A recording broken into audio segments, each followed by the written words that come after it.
Mana Adrian, sening olaming oldida turibman. Endi ichkariga kirish kerak. Salom. Men ish qidirib keldim. Ishimni yaxshi tushunaman. Mana mening rezumeim. Salom. Rezumengizni ko'rib chiqaman. Agar bilimingiz bizga to'g'ri kelsa, suhbatdan o'tasiz. Sizning rezumengizni ko'rib chiqdim. Yomon emas. Ayni damda yordamchi kerak edi. Suhbat uchun Richard Morettining oldiga kirishingiz kerak. Siz juda yosh ekansiz. Bunaqa katta kompaniyada ishlash qiyin bo'lishi mumkin. Qiyin ishlar meni qo'rqitmaydi. Agar inson o'ziga ishonsa, har qanday vaziyatdan chiqib keta oladi. O'zingizga juda ishonar ekansiz.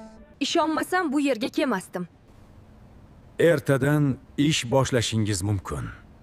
Richard Morettini birinchi marta ko'rdim. Lekin oldin ham qayerdadir uchratgandekman. Men buni tagiga yetishim kerak.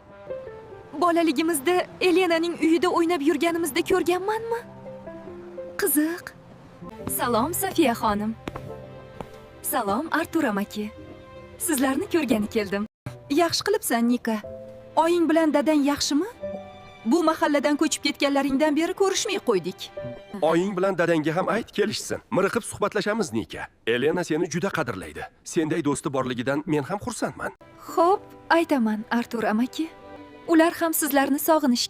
Richard Moretti bilan Artur amaki. Nahotki ular oldindan tanish bo'lishgan. Artur amaki, siz Richard Morettini taniysizmi? Ichkarida birga tushgan rasmingizni ko'rib qoldim.